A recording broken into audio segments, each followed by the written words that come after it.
The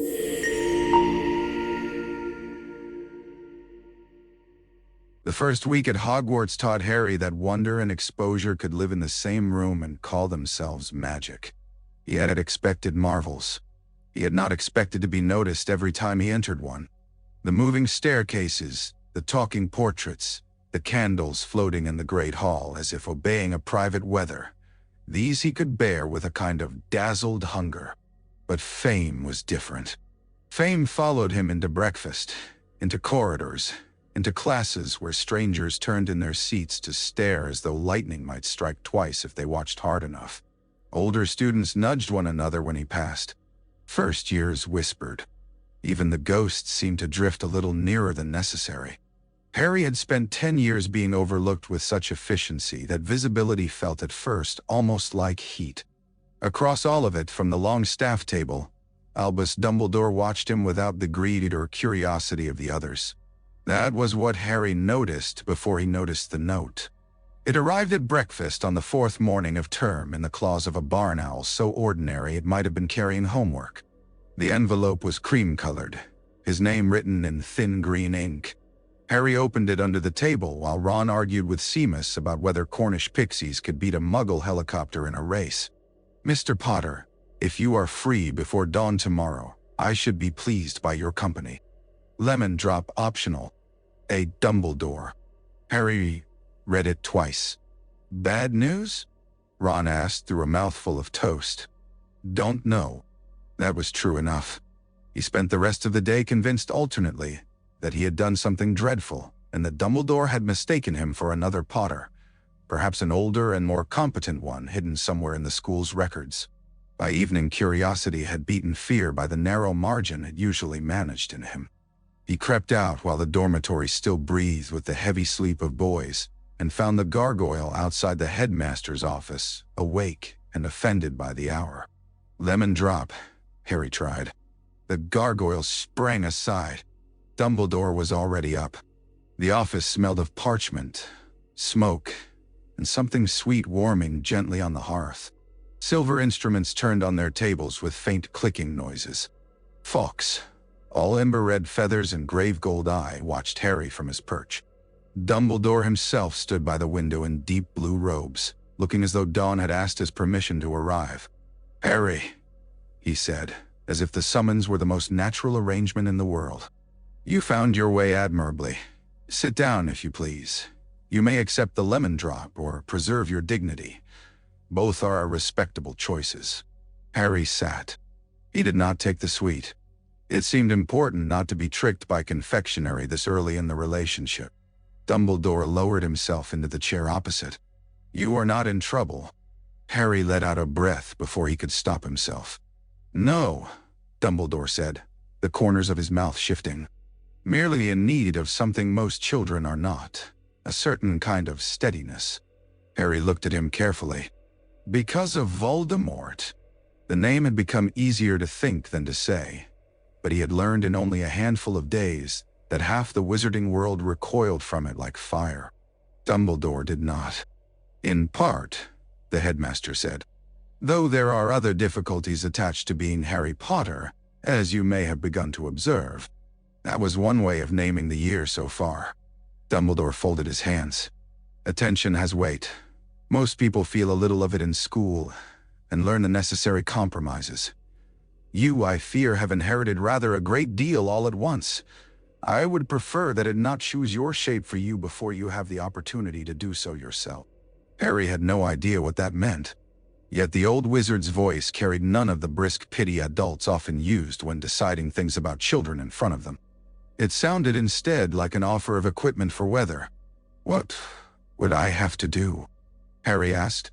"Learn to notice where you are when fear arrives," Dumbledore said. "Learn where a spell begins before it reaches your wand. Learn that panic is not the same thing as speed, nor anger the same thing as power. Very dull material, I am afraid. Heroic children are rarely interested in dullness until it saves their lives." Harry almost said he was not heroic. But the world had been insisting on the matter since he learned his name, and there was something in Dumbledore's gaze that suggested false modesty would be as useless here as bragging.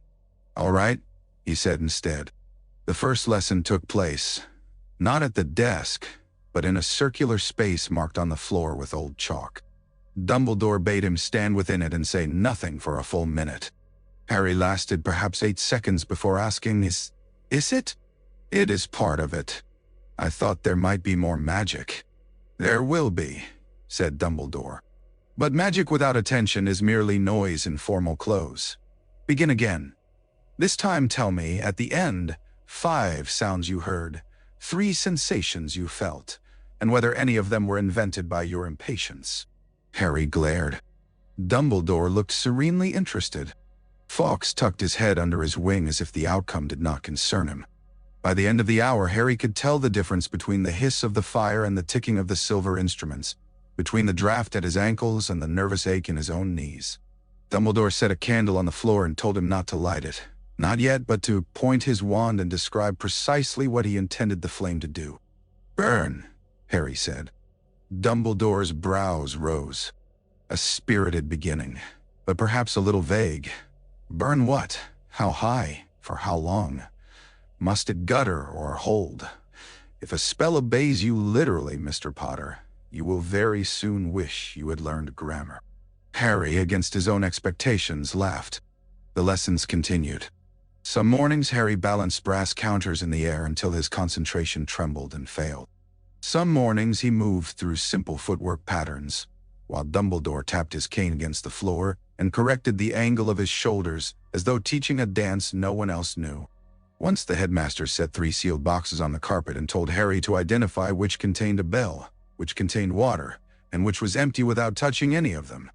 Harry guessed wrong twice before realizing Dumbledore cared less for the answer than for the quality of attention that reached toward it. Most people, Dumbledore said, while Harry scowled at the boxes, do not notice the moment at which they stop perceiving and begin assuming. Entire lives may be spoiled by that transition. Harry began sleeping less. He also began, to his own quiet amazement, succeeding at things before he understood them. In charms, spells settled more cleanly on his wand. In transfiguration, his concentration held longer than it had on Privet Drive when everything inside him had been scattered by the need to keep out of people's way. Even flying, which had felt in his bones from the first lift of the broom, sharpened under the new discipline. He found he could tell a gust from a wobble caused by his own grip and correct before either turned embarrassing. Then Halloween arrived, with floating pumpkins in the Great Hall and a troll in the dungeons. The evening dissolved into alarm and shouting so fast Harry barely remembered leaving the table. He remembered Professor McGonagall's face gone thin with authority. He remembered students herded like sheep. He remembered, with a sick drop of the stomach, Hermione in the girls' bathroom crying because of something Ron had said, and neither of them had yet repaired. Ron's face went white when Harry said her name. They ran. The troll filled the bathroom doorway like a collapsed wall learning to walk. The stink hit first, thick and sour. Hermione screamed. Ron froze for one terrible second. Harry's wand felt small in his hand. Then Dumbledore's voice rose inside memory as clear as if the old wizard stood just behind his shoulder. Name what is real. Real. Wet floor underfoot. Troll club in right hand. Hermione trapped by sinks. Ron too far left. Door behind them. Fear. Harry did not stop being afraid. He simply moved before fear finished arranging him. Left, he shouted at Ron. And because Ron was used already to obeying urgent nonsense at Harry's volume, he did. The club smashed down where Ron had been and shattered a sink. Water burst across the tiles. Harry saw, in one clean flash, the troll's balance shift on the slick floor. Wingardium Leviosa, Ron bellowed, voice cracking. The club lurched. Hermione, pale and shaking, snatched up her wand and joined the spell with him on instinct. The weapon rose just enough. Harry darted in low, not to do anything heroic, but because the troll's knees were suddenly the largest available target. He drove his shoulder into the creature's leg. The troll bellowed, staggered, slipped in the flood and came down with a force that shook the room. The club crashed onto its own skull. Silence followed in the strange, ragged shape that comes after violence has been too large for the space meant to hold it. Harry was still on the floor when the teachers arrived. There were explanations afterward, poor ones and partial ones. Hermione lied for them and made the lie sound noble enough to survive contact with Professor McGonagall. Snape looked as though he wished to deduct points from oxygen itself. Dumbledore said almost nothing at all. But the next morning there was another cream envelope at Harry's place. Tomorrow as well, if you are willing. Some lessons have announced their importance rather rudely. A. Dumbledore. Harry folded the note into his pocket and found, to his own surprise, that he was. After the troll, the lessons lost their air of eccentric indulgence and became a discipline. Dumbledore did not say so in as many words. Dumbledore rarely announced the full seriousness of anything before he had to. Yet, something in him had shifted. He no longer treated Harry's training as a wise precaution for a famous child enduring too much attention. He treated it as the first stones of a wall that might one day need to hold. The dawn summons became regular. Harry stopped being surprised by them. He learned the creak in the moving stair that meant he was almost at the headmaster's office, the particular sleepy glare of the gargoyle before it leapt aside, the smell of peat smoke that meant Dumbledore had been awake longer than was sensible. Sometimes there were lemon drops. More often there was tea Harry did not like and biscuits he ate anyway, because they came during explanations, and explanations from Dumbledore were often disguised as small mercies. Again, the old wizard would say, and Harry would do the footwork once more. Step, turn, lift. Not backwards unless forced. Sideways first. A frightened person retreats by instinct. A practiced one makes the danger miss by inches and keeps his balance for the answer. Panic, Dumbledore told him on a raw November morning while rain hissed at the windows, is a straight line to someone else's plan. Harry, breathless from repetition, lowered his wand. What if you don't know their plan? Then step out of the straight line anyway. He learned to cast the levitation charm without flinging his entire body into it. He learned to light a flame small enough not to set his sleeve alight. He learned to end a spell cleanly, which Dumbledore considered almost as important as beginning it. A clumsy wizard, the headmaster said while Harry struggled to fade a practice light at exactly the right pace, is one who is moved by his own magic more than he moves it.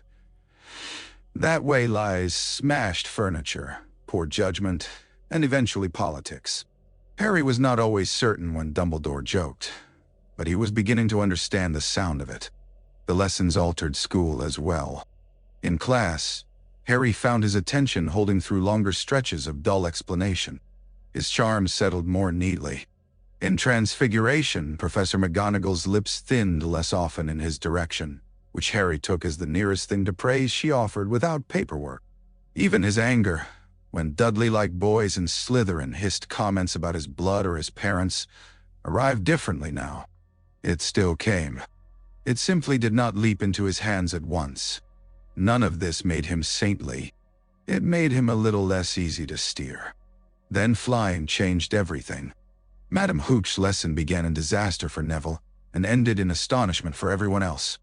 Harry went after the Remember-All almost without thinking, the broom rising to meet him as if it had been waiting impatiently for the rest of the world to catch up. Wind rushed against his face. The glass ball flashed in the sun. For one clean, impossible moment he felt not famous or burdened or watched, but exactly where he belonged in the air. That afternoon he was summoned not to Dumbledore but to Professor McGonagall, who marched him to Oliver Wood with the expression of a woman writing one department to improve another. Ron was scandalized. Hermione declared it against the rules. Harry, who had never in his life belonged to a team anyone wanted him on, would have agreed to far worse terms than early morning practices in freezing weather. Dumbledore, when told, only smiled over the rim of his teacup. Flying is a form of attention as well, he said. One might say you have been rehearsing without realizing it. Harry wanted to ask whether everything in life became a lesson once Dumbledore noticed it. Experience suggested yes. The mystery of the third-floor corridor thickened while the lessons continued. Harry saw Snape limping after Halloween and took it for confirmation of villainy. He saw Quirrell growing paler, his hands shaking whenever anyone spoke sharply. He saw Hagrid carry a package from Gringotts through the entrance hall with absurd secrecy, and the expression of a man visibly instructed not to explain himself. Each clue pressed against the next until Harry's mind felt full of badly stacked furniture. Dumbledore did not answer most questions directly. "Professor Snape dislikes me," Harry said one morning, while trying to hold 6 brass counters in the air at once. "He doesn't even hide it." "Professor Snape," said Dumbledore, "dislikes a good many things with commendable consistency.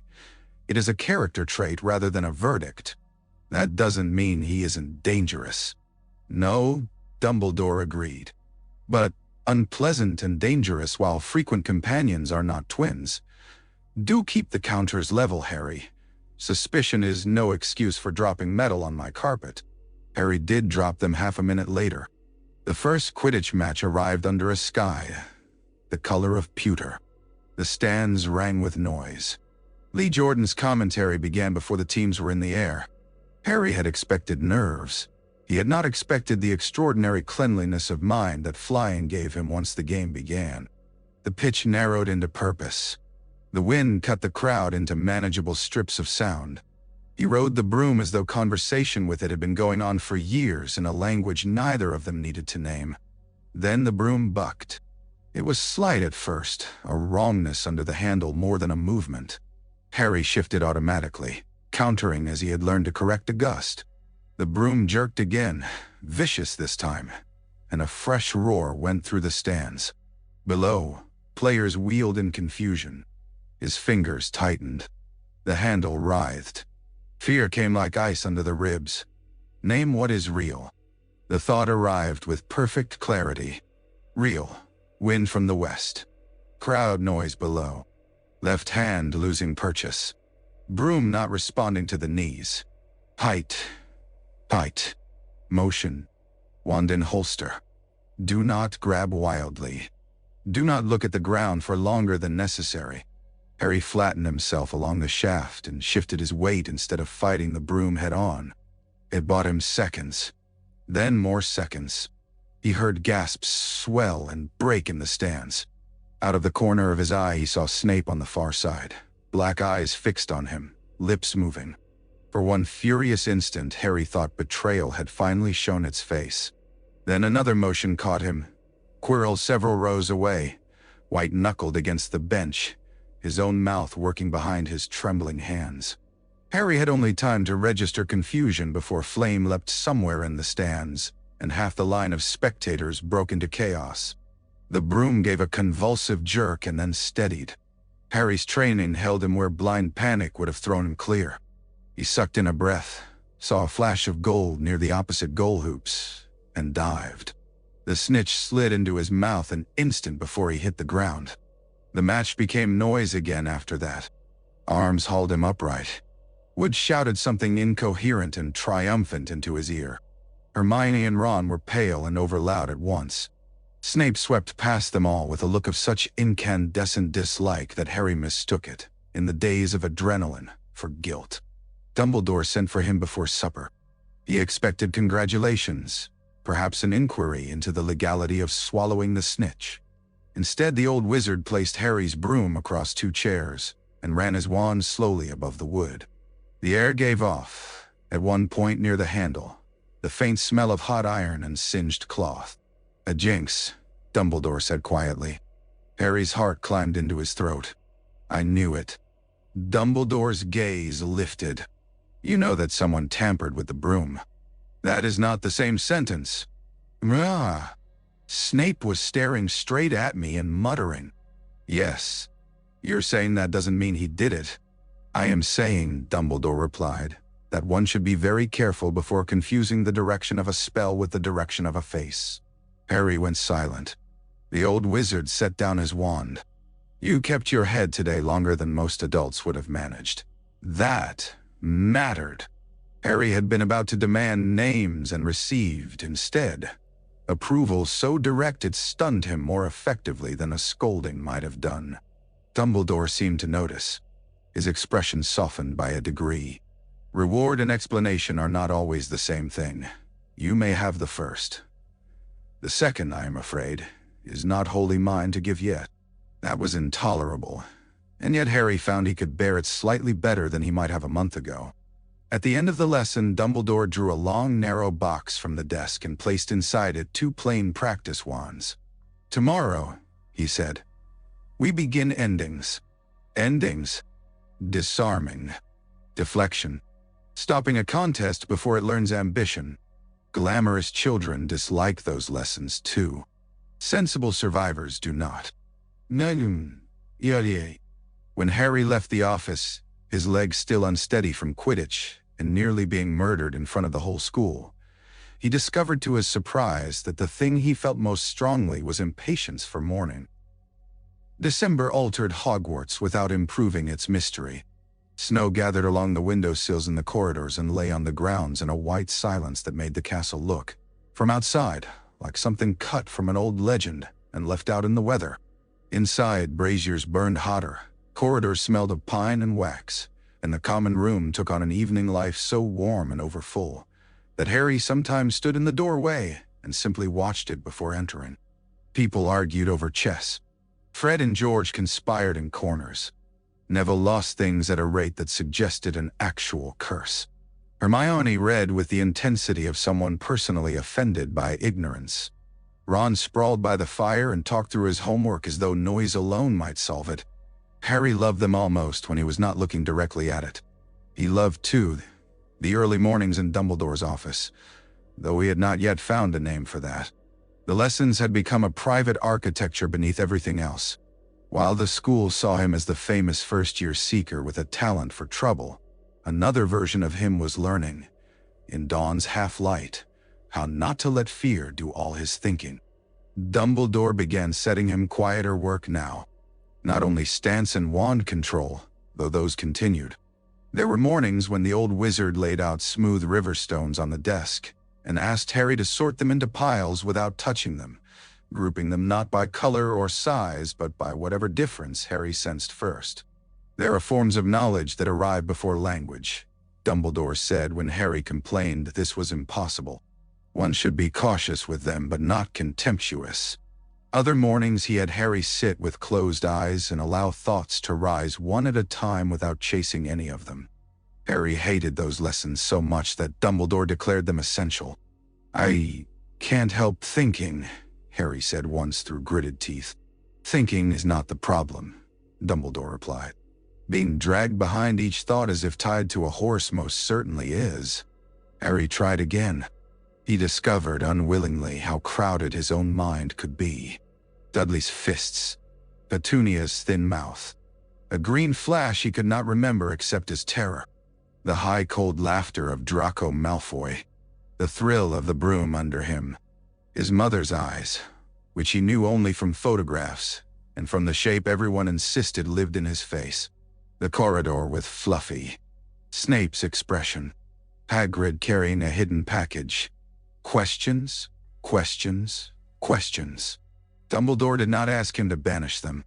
He asked him to notice which ones arrived loudest and which ones sharpened the room around him instead of blurring it.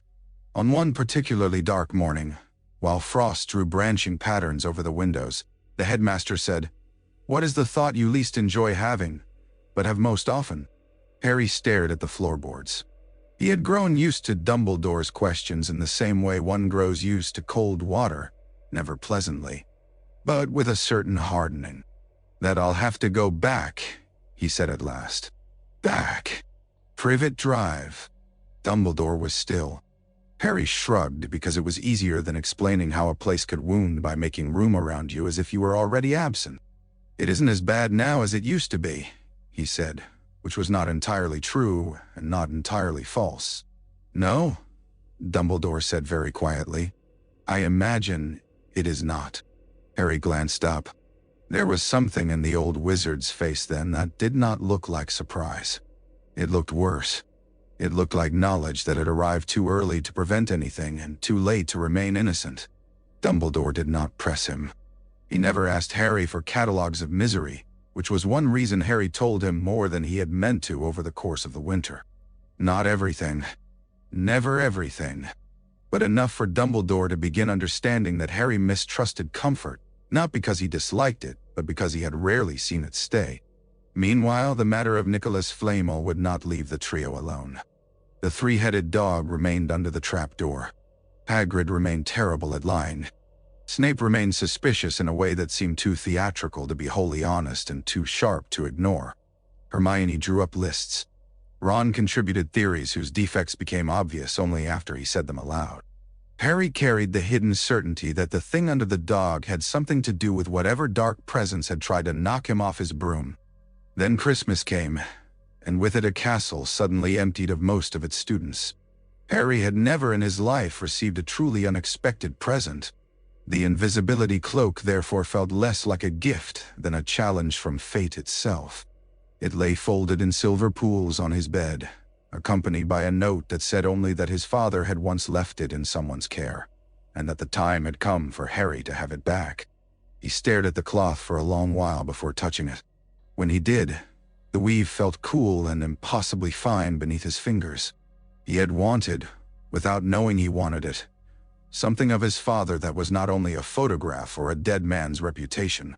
The cloak settled over his hands like permission. The first night he used it, he told himself it was for Flamel. That much was partly true. He slipped under the cloak after curfew and headed for the library, determined to search the restricted section if he had to. The school at night belonged to an older order of things. Armor shifted when he passed. Portraits muttered in their frames. Drafts moved through corridors like people unwilling to show themselves. Under the cloak, Harry felt at once powerful and lonely, like a ghost who had not yet decided what to haunt. In the library, he chose a book at random from the restricted section and opened it just long enough for a scream printed in ink to burst from the pages.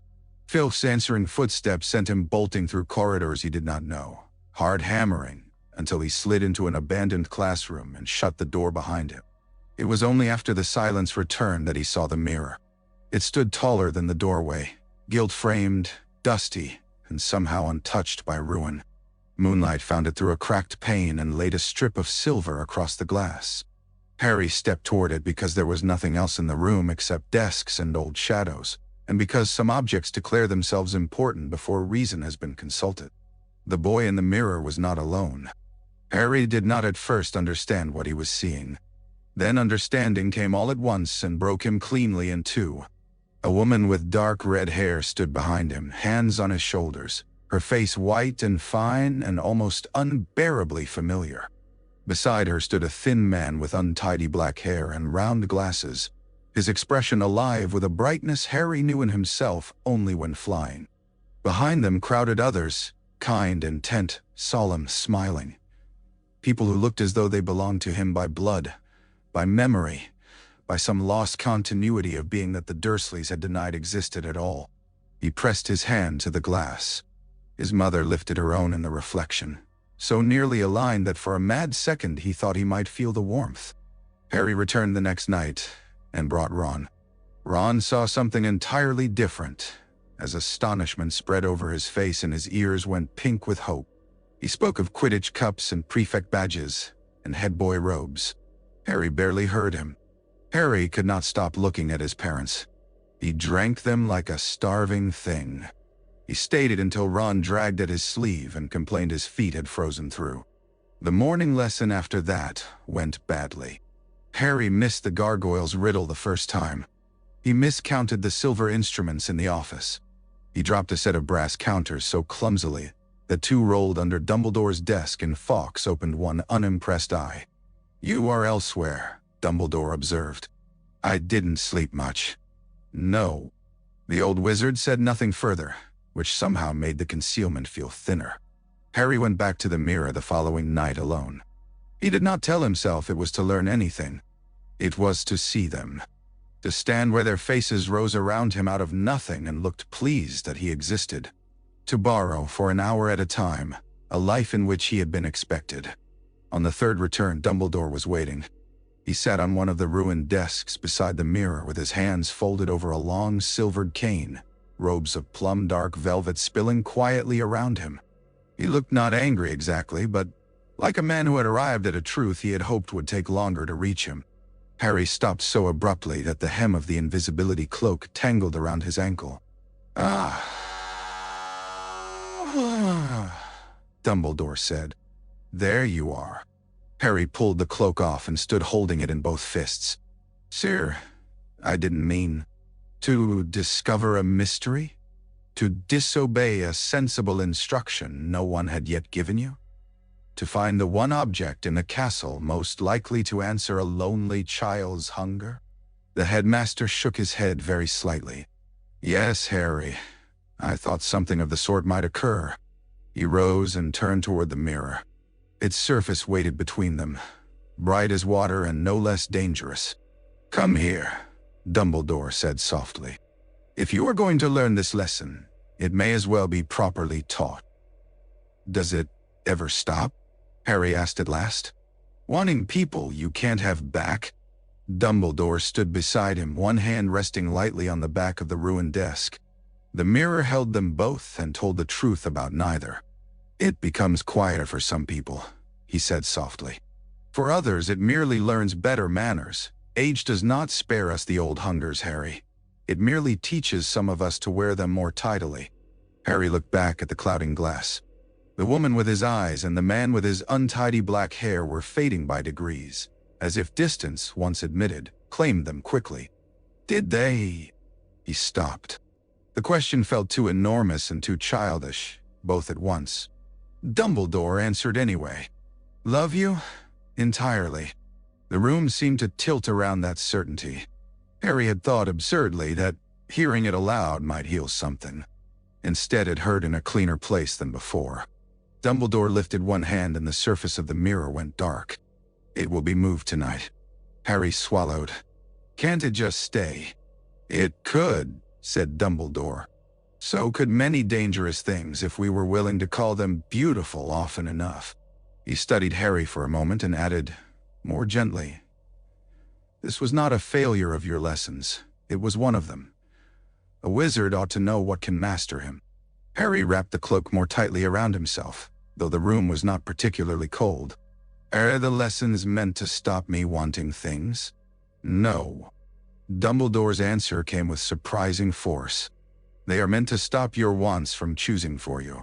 That sat between them a long time. At last Dumbledore offered him a hand, not as one would to a small child, but as one would to a person expected to stand up under his own power. Harry took it and let himself be helped. The old wizard's grip was dry and unexpectedly strong. "Come," Dumbledore said. "If we are fortunate, there may still be hot chocolate in the kitchens. It would be a tragedy to let philosophy drive out practical comforts entirely." They walked back through the sleeping castle in silence. Snow feathered at the high windows. Somewhere far below, a suit of armor sneezed.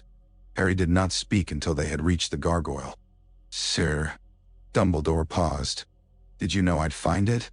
A very old expression crossed the headmaster's face then, something halfway between amusement and regret. "I had hoped you might not.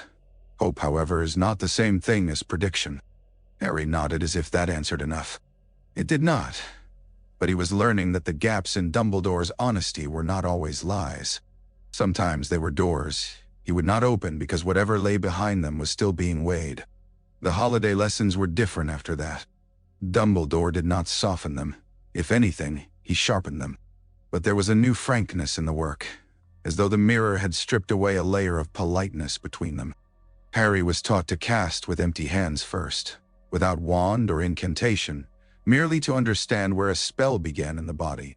He learned that panic rose from the stomach, anger from the throat, grief from the chest, and that none of them made good foundations for precision unless they were named and set in order. "One cannot banish feeling by pretending not to feel it," Dumbledore said while Harry stood in the chalk circle with his wand lowered and his eyes closed. "That is how fools become dangerous. Notice, then choose." He taught Harry the disarming charm properly over the winter break, not against dummies now, but against the old wizard's own wand.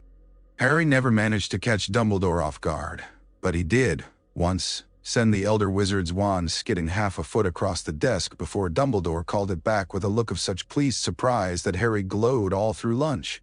A civilized spell, Dumbledore said, retrieving his wand. It ends many contests without creating a funeral. I'm fond of it. Me too, Harry admitted. I had noticed. They also spoke more in those silent days between Christmas and New Year than they ever had before. Not of everything. Never of everything. But Dumbledore asked Harry what he missed most about a life he had never actually known. And Harry, who had never been asked such a question by anyone living, said after some thought, being expected. Dumbledore's hand stilled over a tray of brass counters. Expected, Harry shrugged, ashamed of the honesty even as he heard it. As if someone was waiting for me to come in, or had saved me a seat. Something like that. The old wizard's gaze dropped, not evasively, but with the care of someone setting down a fragile object. Yes, he said, that is a terrible absence. When the other students returned, the castle filled at once with the noisy incompetence of adolescence. Ron clattered back into the dormitory with a bag of sweets and 3 new complaints. Hermione arrived from the train already anxious about missed reading. The common room became itself again, warm, overfull, impossible to cross without tripping on someone's feet. And because ordinary life had resumed, the mystery resumed with it. It was Ron, in the end, who cracked Nicholas Flamel, though he always insisted afterward that Harry had done it, and he had only contributed the chocolate. They were on the dormitory floor amid wrappers and a tottering stack of chocolate frog cards, when Harry turned over Dumbledore's card and memory struck him so hard he shouted, "Flamel!" Dean Thomas fell off his bed. Seamus dropped a sock in the fire. Harry barely noticed. He read the card again, hands shaking with excitement. Albus Dumbledore, particularly famous for his work with Nicolas Flamel. There it was, small, ordinary, hidden in plain sight the whole time.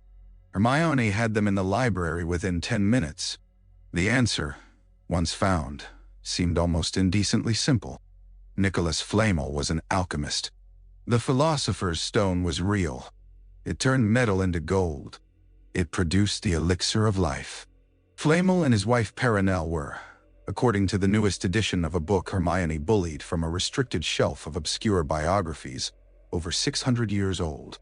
Harry stared at the page while the pieces locked into place. Something hidden in the castle, guarded by a 3-headed dog. Important enough for Dumbledore. Desired enough to risk a troll, a curse at a Quidditch match, and whispered threats in dark corridors. Something that would mean everything to a man too afraid to die. He looked up. Hermione's face had gone white with understanding. Ron looked appalled in a way that suggested he found immortality a vulgar and unnecessary amount of responsibility. Voldemort, Harry said. Neither of the others corrected him for using the name. That evening, in the tower classroom, Dumbledore said without preamble, "You have found Mr. Flamel." Harry nearly dropped the ring of brass counters he was levitating. "You knew I would." "I thought it likely," said Dumbledore. "You are regrettably persistent. You could have just told me." "I could have told you many things." Dumbledore's wand moved. The counters began to circle faster. Sometimes understanding gained by effort roots more deeply than information handed over like a spoonful of medicine. "Do keep them level, Harry, or we shall both lose toes." Harry gritted his teeth and corrected the wobble. "The thing under the trapdoor is the Philosopher's Stone." "Yes." The word landed with almost no sound, and yet changed the room. Harry stared. "And someone's trying to steal it for Voldemort." Dumbledore looked at him over the rims of his spectacles. "Someone is trying to steal it. The rest is an inference." "It's a good one." "It is," Dumbledore agreed. "Which does not make it complete." Harry wanted to demand names, plans, explanations, guarantees. Instead, he heard himself ask, "Why not destroy it?" The old wizard was quiet for a moment. "Because wisdom is not the same thing as haste. Because a trap may be more useful when left baited. Because some decisions are shared with their owners, and Mr. Flamel is a very old man entitled to the shape of his ending." Harry did not like any of those answers. He liked even less that each of them sounded at least partly true. Dumbledore lifted a hand and the brass counters dropped obediently into a straight shining line. "Tell me, Harry, what sort of person desires endless life at any cost?" Harry thought of the hooded unease that seemed to trail Quirrell, of Snape's bitter face, of his own reflection in the mirror pressing his hands to vanished parents. "A frightened one," he said at last. "Yes." Dumbledore's voice was very soft. "And frightened people are among the most dangerous in the world." The weeks after that took on the brittle suspense of waiting for weather to break. Harry still attended classes, still froze at Snape's cold questions and potions, still flew Quidditch and laughed with Ron in the evenings, and endured Hermione's increasingly murderous revision schedules. Yet underneath it all lay the knowledge of the stone, a hidden center dragging every odd thing towards itself. He began to see the castle differently. The third-floor corridor was no longer merely forbidden. It was a wound dressed in old stone. Quirrell's stammer was no longer comic or pitiable but strained, as if he were talking around pain.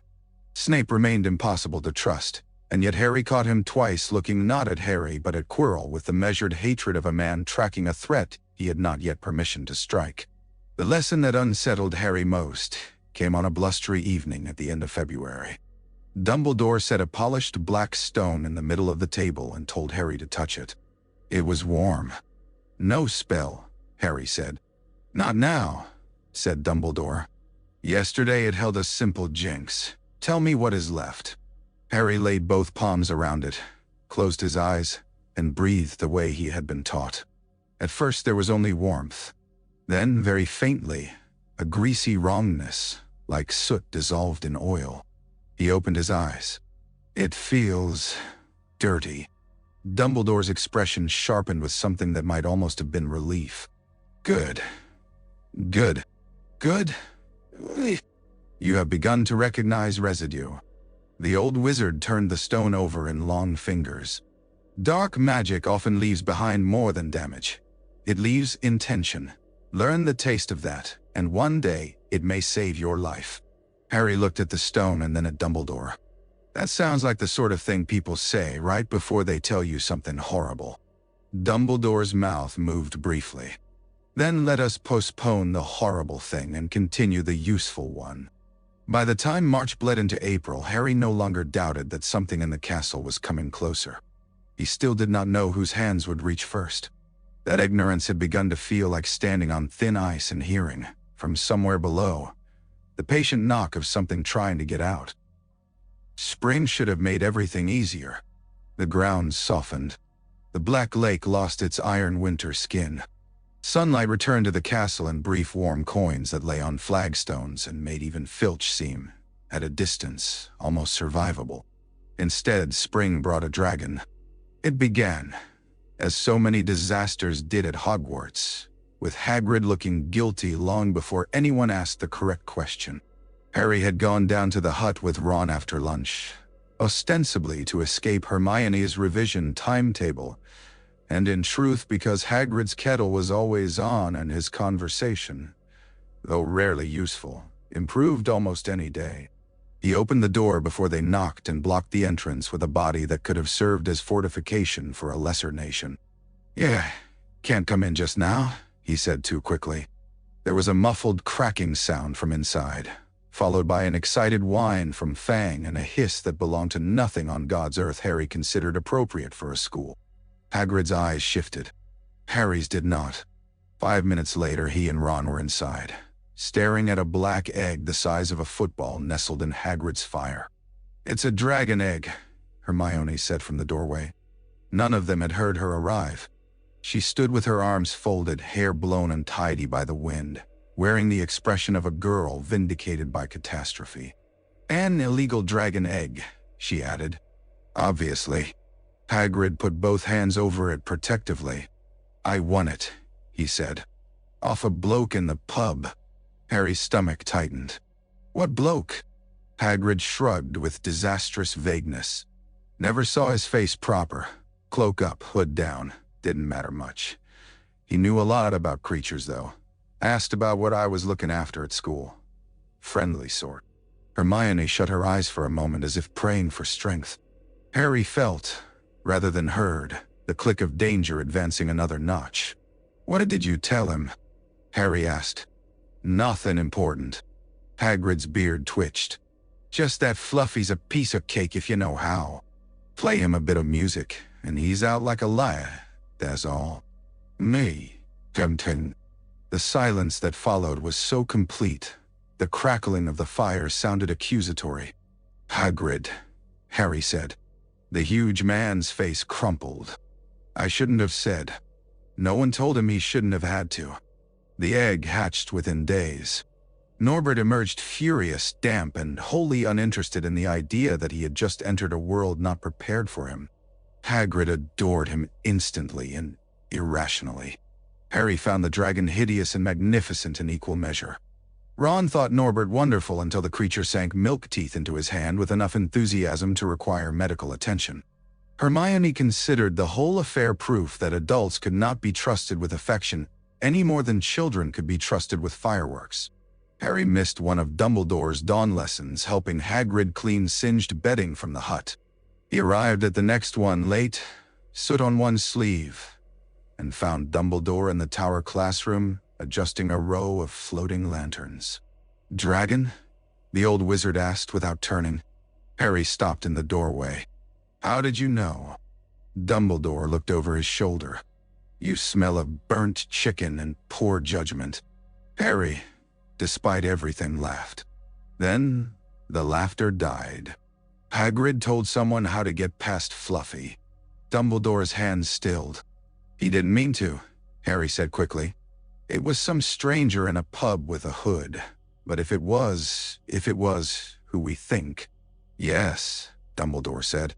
Harry stared. "That's all?" "No.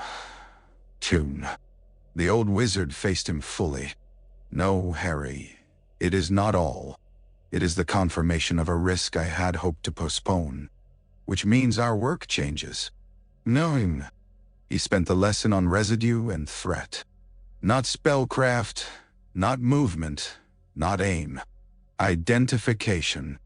He laid out a scorched glove, a length of torn cloth, a silver knife, and asked Harry to touch each in turn and tell him which had carried ordinary magic and which had carried something fouler. Harry's answers were clumsy at first, guided as much by intuition as skill. But by the end he could distinguish the clean aftertaste of a shielding charm from the oily cling of a curse. He recognized that dark magic did not always roar. Sometimes it settled lightly, like soot on skin.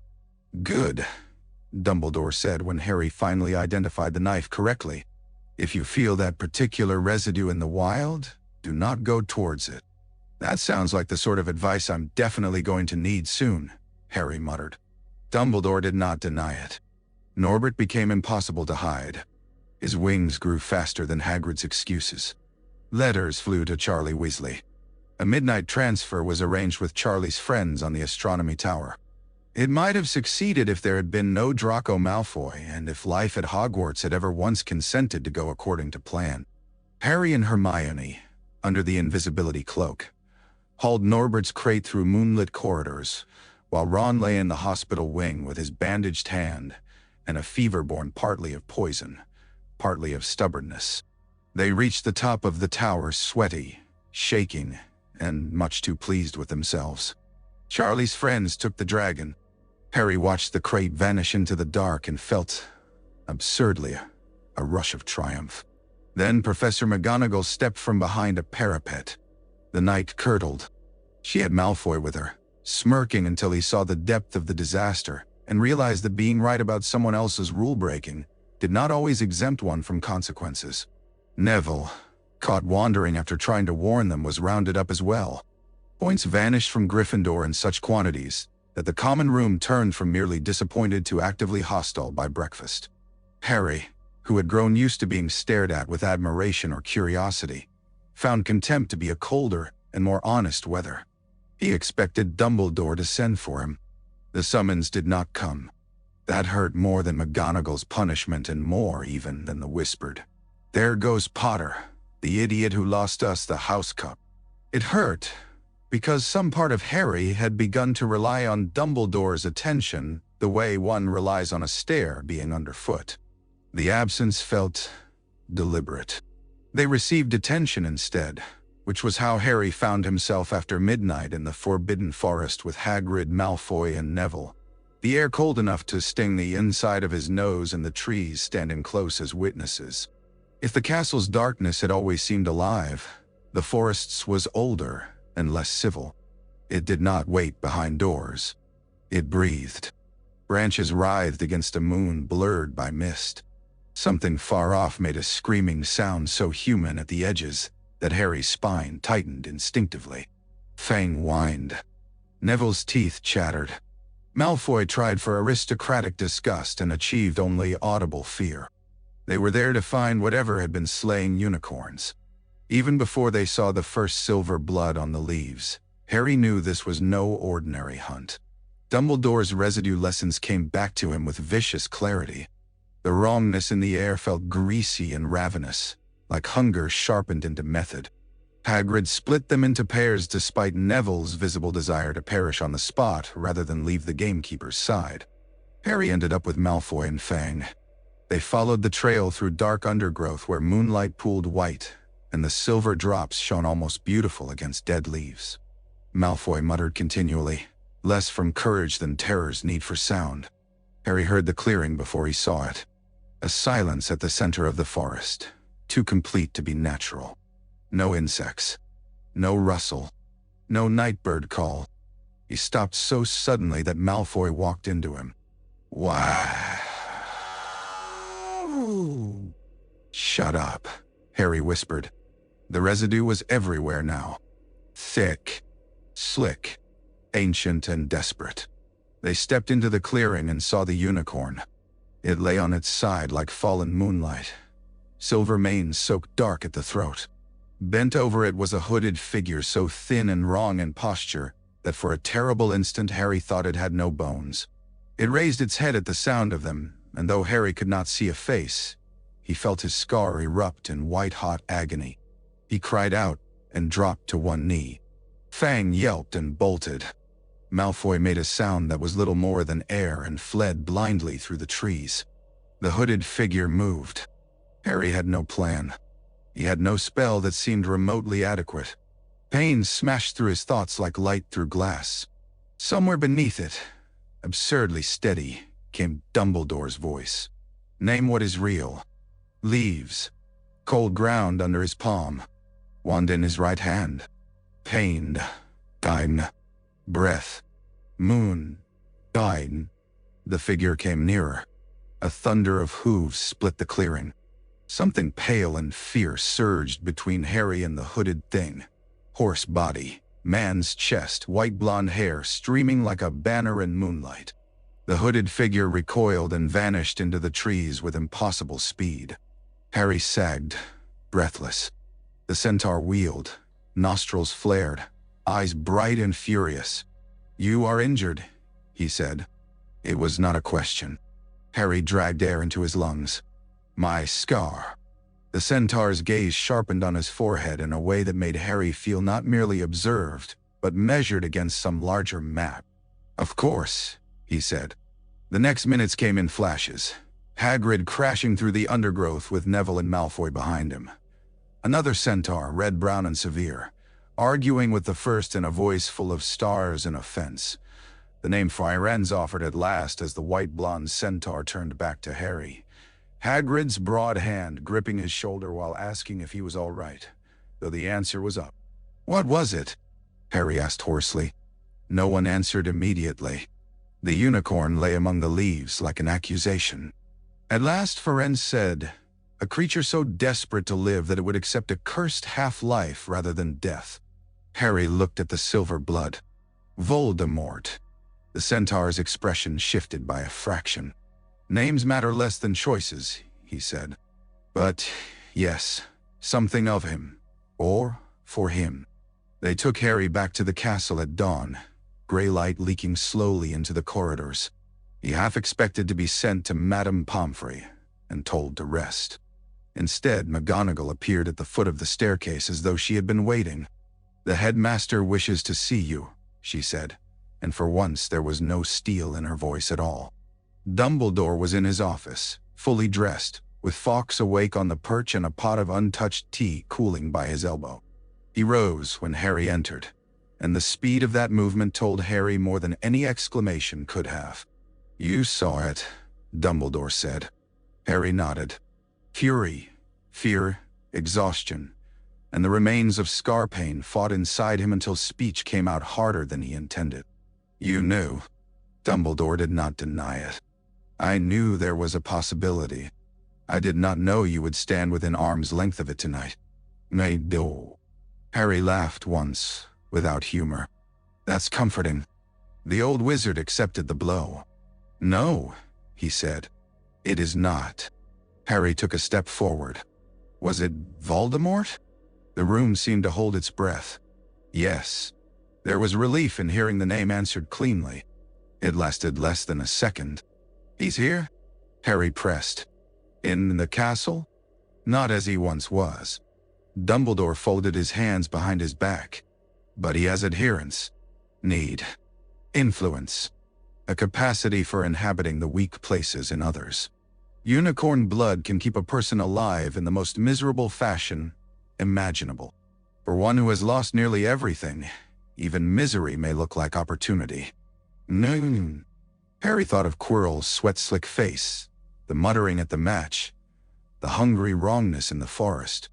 And the stone would do more than keep someone half alive. "Yes." The word came so quietly that Harry nearly missed it. He clenched his fists. "Then why are we waiting? Why not get rid of it now?" Dumbledore's eyes closed briefly, as if in weariness rather than evasion. "Because some games are ended best not by sweeping the board clean but by allowing a hand to show itself at last. Because Nicholas Flamel has agreed to a course that will soon make the stone irrelevant. Because every choice now is dangerous, and I have preferred the one that leaves me the clearest view of my enemy." Harry heard the logic.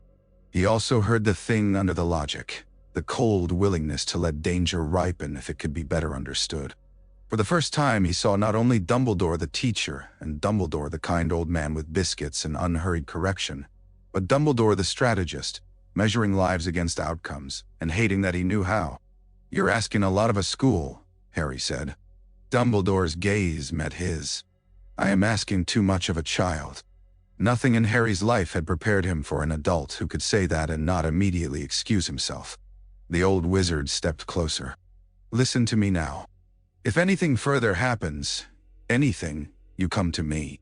Not to Mr. Weasley. Not to Miss Granger. Not after a private investigation. To me." "None." "Ka." Harry thought of the hooded figure by the unicorn. He thought of the trapdoor, Hagrid's careless confession, Quirrell's shaken hands. He thought, too, of every time adults had promised safety while withholding the shape of the danger. "I'll try," he said. Dumbledore looked at him a long moment, and knew exactly what answer that was. "Then I shall have to try harder as well," he said. When Harry left the office, dawn had fully entered the castle. The windows on the landing burned pale gold. He felt older than he had the night before, and not, on balance, improved by it. After the forest, Dumbledore stopped pretending the lessons were only precaution. He did not tell Harry everything. He still refused names at critical junctures, still treated certain truths as if they required conditions to survive their own telling. But the work changed. The pace intensified. Dawn meetings became daily. Saturday evenings disappeared into the tower as well. Harry's one arm ached constantly. He slept like the dead when he slept at all. Dumbledore taught him to recover after surprise. That, more than any charm, proved hardest. He would begin a conversation about homework, Quidditch, biscuits, anything, and then without warning, send a book flying from a shelf or strike the floor beside Harry's foot with a flash of light. If Harry flinched and froze, Dumbledore made him reset and do it again. If Harry reacted wildly, the old wizard shook his head. No, not noise for danger. Choose a useful answer. So Harry learned to move sideways instead of back, to bring up his wand even before fear finished arriving, to let breath anchor him. The disarming charm became faster. His aim improved. Dumbledore did not teach him curses. He taught him endings. "A contest is not made nobler by corpses," he said after Harry asked once why they never practiced anything stronger. "If force becomes necessary, use only what necessity can justify. The great tragedy of dark magic is not that it is powerful. It is that it persuades frightened people power and cruelty are the same thing." Harry carried the line with him into everything else. He also carried exhaustion, and exhaustion made secrets heavier. Hermione noticed first, because Hermione noticed anything that could be filed, corrected, or worried over. Ron noticed second, mostly because he was tired of being told that Harry had somehow developed habits no ordinary first-year possessed. The confrontation came in the library during revision week, with charms notes spread everywhere and Summer pressing faintly at the windows. Hermione looked up from a paragraph on counter-jinxes and said, without preamble, "Who is teaching you?" Ron blinked. What? You heard me. Harry, you've stopped looking at doors before you open them because you already know who's on the other side. You cast that practice disarming charm left-handed yesterday and didn't even think about it.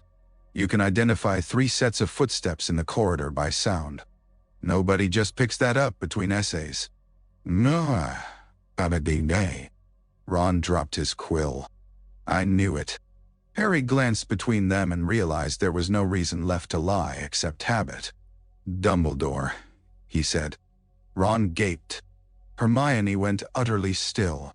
Since when? Since the first week. There was a silence of such concentrated feeling that Madame Pince looked up in suspicion from the far end of the shelves. Since the first week, Hermione repeated in a thin voice. You have been having private lessons with Albus Dumbledore since September, and you did not think to mention it? I was asked not to. That is not an answer. It is if the person asking is Dumbledore, Ron said faintly. Harry rubbed a hand through his hair. I wasn't trying to be grand about it. He said it was better if people didn't know. At first it was just concentration and keeping my head. Then, after the troll, and the match, and the stone. Hermione leaned forward. The stone. Harry told them more than he had told anyone besides Dumbledore. Not everything. The mirror stayed his. So did the biscuit tin in the office, and the hurt of not being sent for after losing points, and the private shame of how much the lessons mattered to him. But he told them about the daily drills, the residue work, the forest, the fact that Dumbledore now believed Voldemort, in some diminished fashion, was close enough to matter. When he finished, Ron sat back slowly and said, Blimey. Hermione's anger had transformed into something far more dangerous. Engagement. All right, she said briskly. Then tell us the breathing pattern. Harry stared. What? The one you use before spells when you're frightened, if we're involved in this at all, and clearly we are. I'm not going into it with inferior technique. For the first time since the forest, Harry laughed without effort. He taught them. Not everything Dumbledore had given him. Some of it felt too intimate, too bound up with mornings in the tower, and a trust he did not know how to share. But he taught them how to ground themselves, how to count a room, how not to back straight away from a threat unless there was truly nowhere else to go. Hermione picked it up infuriatingly quickly. Ron grumbled, improved, and then claimed he had understood it from the start. The day the trap snapped shut began like any other and felt wrong at once. Harry had seen Quirrell at breakfast. The man's face looked grayer than the porridge. Snape was watching him openly now, not bothering to disguise it. Dumbledore received an owl at the high table, read the note, and rose with such abrupt decisiveness that the chatter in the great hall dimmed in a ripple around him. By lunch, he was gone. Harry heard the reason from a prefect within the hour. Urgent business at the ministry. Some matter requiring his immediate presence in London. The explanation slid over Harry like cold oil. Too convenient. Too sudden. Too exactly timed. Then he, Ron, and Hermione went down to Hagrid's hut after dinner to ask whether anything odd had happened around the dragon business, and Hagrid, still crushed by guilt and a little too eager to prove his usefulness, let slip the last piece. The stranger knew a lot about Fluffy, he said miserably. And dragons, and all sorts, wore a hood. Funny voice. Reckon now I didn't think on it proper at the time. Harry did not hear the end of the sentence. He saw, as if on a board suddenly cleared, the Quidditch match again. Quirrell muttering, Snape staring at Quirrell, not at Harry. Snape limping after the third-floor corridor. Dumbledore refusing certainty. Hermione setting fire to the wrong robes for the right reason. Fear, pressing like personality against his own will.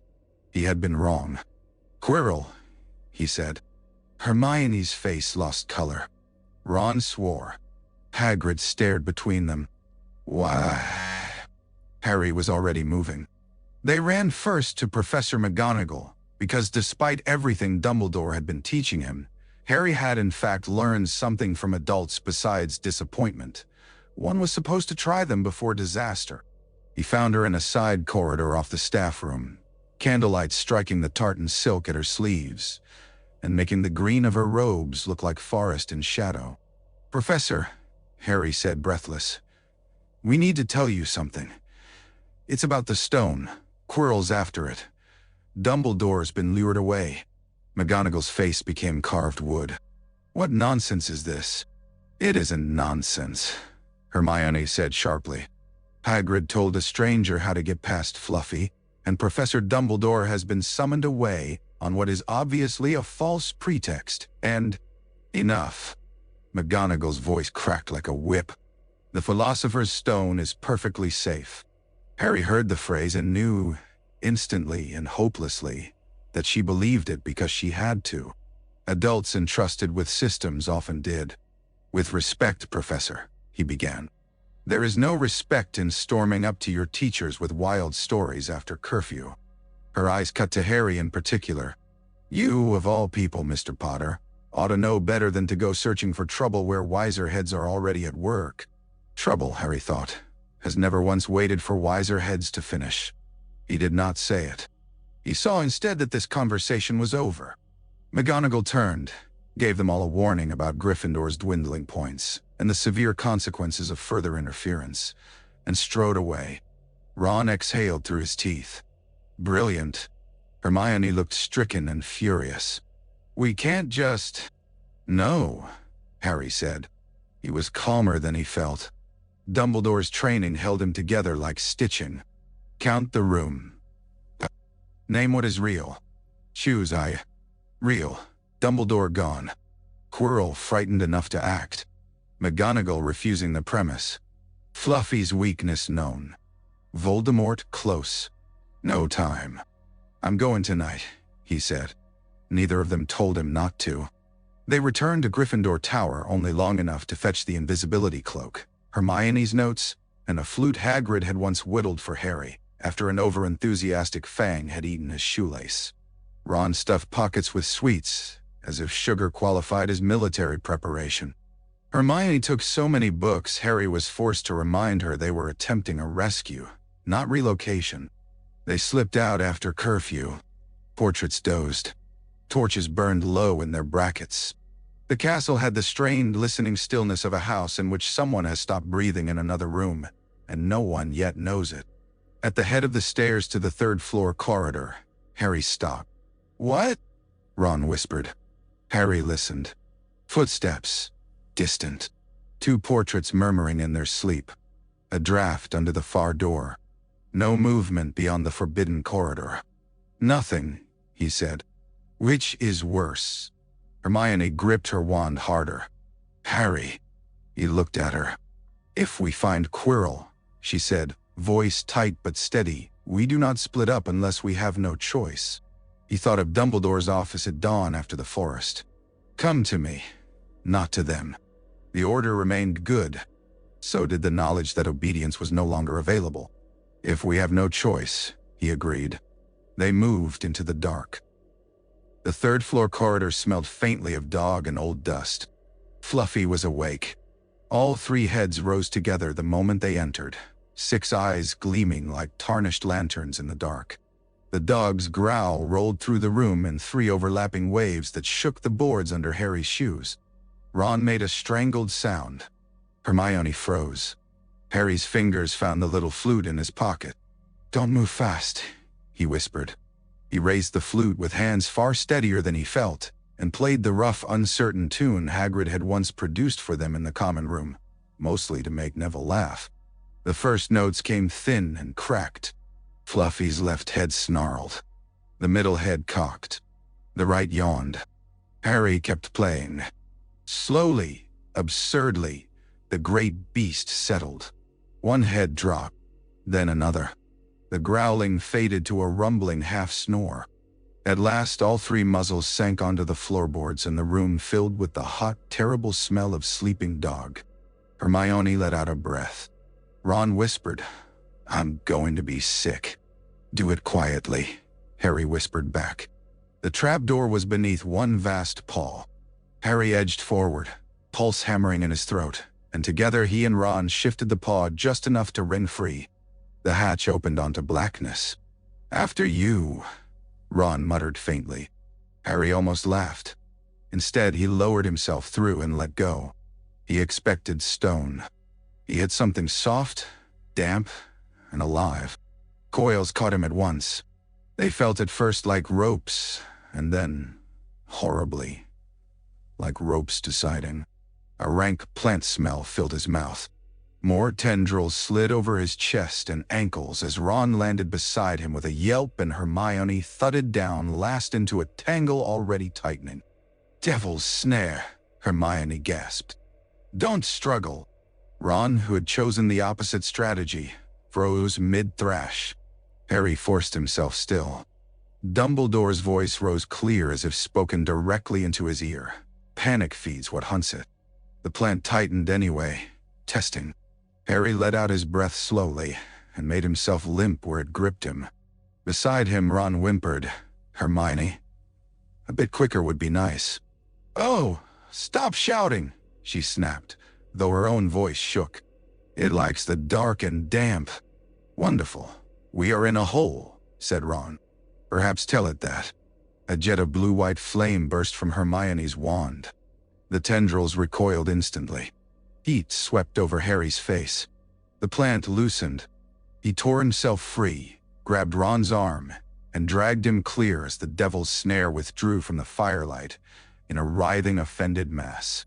They stood panting in a chamber of rough stone and torchless dark, only Hermione's wandlight breathing against the walls. "One protection down," Harry said. "One protection far too many," Ron answered.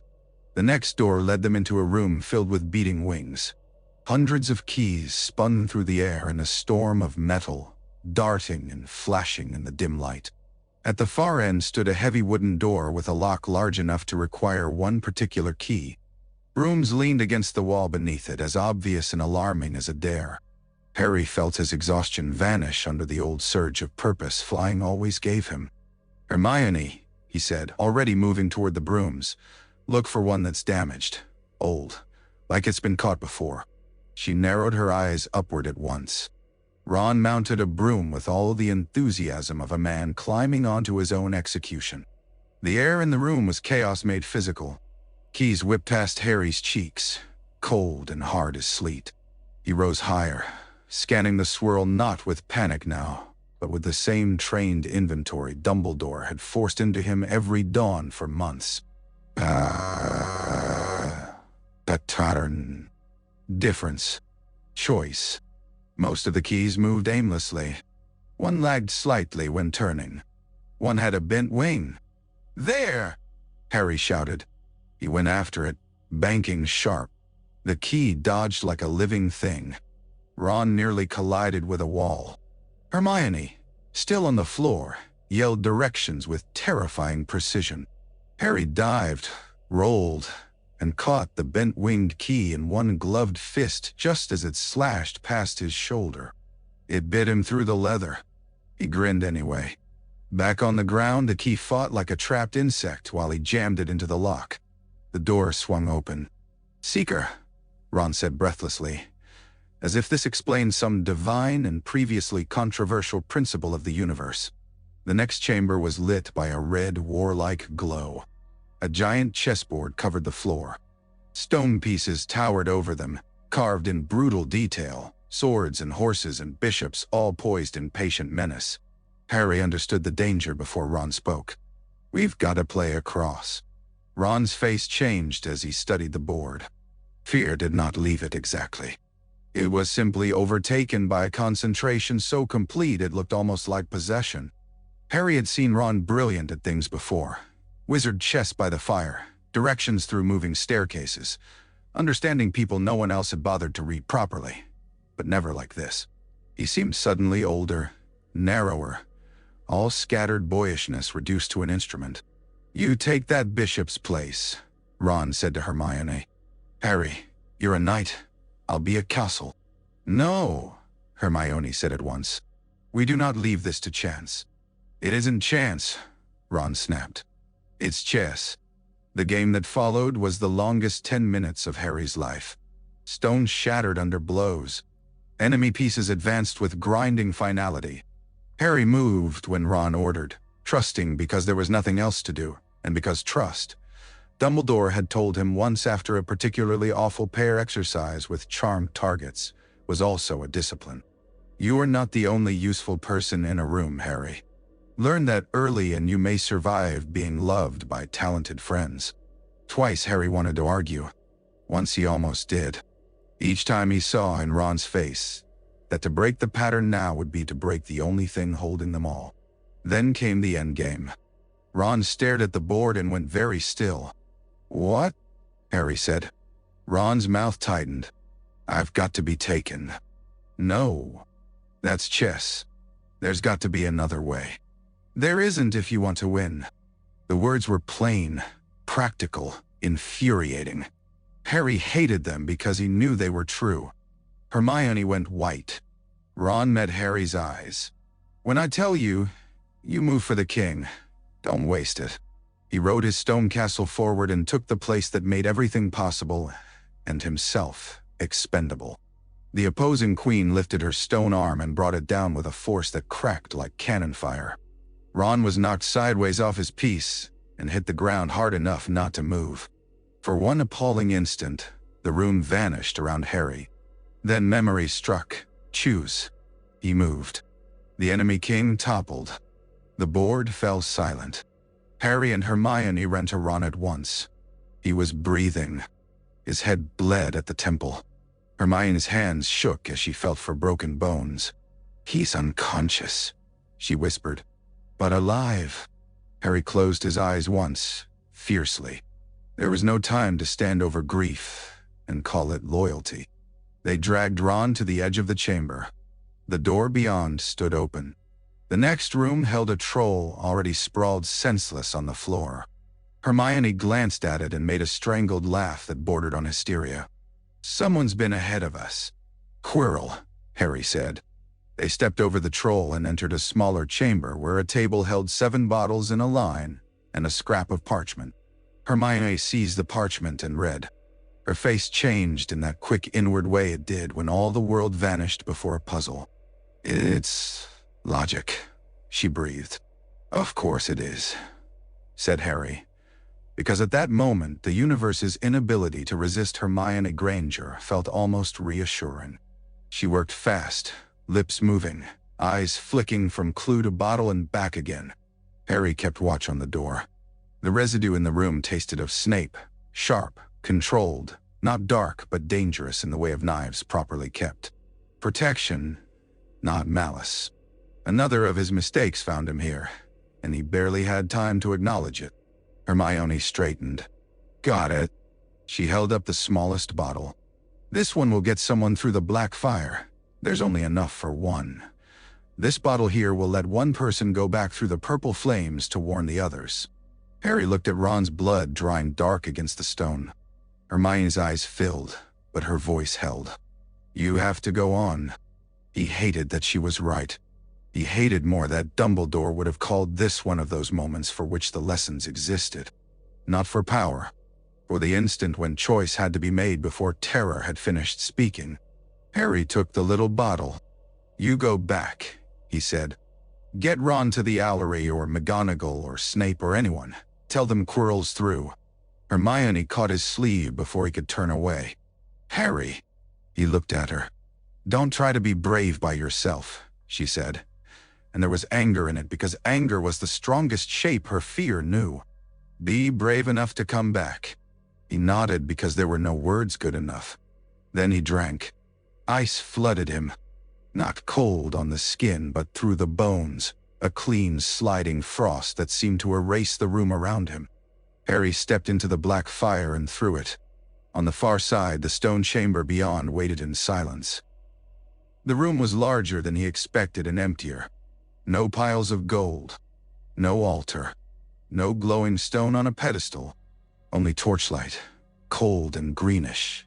A high ceiling webbed in shadow, and the Mirror of Erised standing against the far wall. Harry stopped dead. For one dizzy second he thought he had somehow stepped back into the ruined classroom of Christmas nights and longings. Then a voice behind him said, almost conversationally, I wondered whether it would be you. Harry turned. Quirrell stepped out from the darkness near a pillar. He had shed fear the way a snake sheds skin. His hands were steady. His eyes, though ringed with exhaustion, were lucid and watchful. Worst of all, the stammer was gone. Without it, the man sounded not pitiable but nakedly clever. It's you, Harry said, though he knew already. Quirrell smiled thinly. At last. Harry's wand was in his hand, but he did not raise it yet. Dumbledore's teaching held him still, not passive but measuring. Door behind. No obvious exits. Mirror. Quirrell between Harry and every easy path. The residue in the room was overwhelming now, dense with dark intention. Voldemort had touched this place, even if he was not fully here. Snape, Harry began. Professor Snape, Quirrell said almost fondly, has had the misfortune all year of being more useful than agreeable. He was trying to stop me, Mr. Potter. He saved your life at the Quidditch match. Though I admit his face rather obscured the kindness. Harry felt a hot flush of shame and fury. Dumbledore had warned him about certainty. Hermione had told him what she saw. He had wanted Snape guilty because Snape had made guilt look natural. Quirrell watched comprehension move through him and seemed to enjoy it. He suspected me from the start. Tiresome man. Far too interested in keeping you alive. Harry's hand tightened around his wand. Why? A question for another day. Quirrell's eyes glinted. Perhaps one involving your father. The room seemed to contract around that name. Quirrell gestured to the mirror. Now, we are going to be practical. Stand before it and tell me what you see. Harry did not move. Quirrell's smile thinned further. Do not make the mistake of imagining I require your goodwill. Harry lifted his wand then. The motion felt clean, inevitable. Expelliarmus. The red flash leapt fast and true. Quirrell swore and twisted aside. The spell caught his sleeve, ripping black cloth and spinning him half around, but his wand stayed in his grasp. Surprise crossed his face, genuine and ugly. So, he said softly, Dumbledore has been educating you. He struck back. Harry threw himself left, exactly as he had been taught, and the curse smashed stone from the pillar where his chest had been. Pain burst through his shoulder as fragments tore his sleeve. He rolled, came up breathing hard, and named the room under his breath. Stone Dotty. Fire. Wand-ie. Door. Mirror. Quirrell. Anchor first. Quirrell laughed once without humor. Good. Again. The next spell Harry batted aside only because months of tower practice had made reaction less a thought than an alignment. Light cracked between them. Harry felt at once how hopeless a direct contest would be. Quirrell was an adult wizard. However Dumbledore had prepared him, Harry was still 11, which meant he needed time. Harry backed toward the mirror in a slow arc. What do you want me to see? Quirrell's eyes sharpened. Better. Ask useful questions. He came no closer. The stone. It is hidden by enchantments placed by Dumbledore. The mirror is the final barrier. Only someone who can find it without wanting to use it can retrieve it. Clever, if sentimental. Now tell me what you see.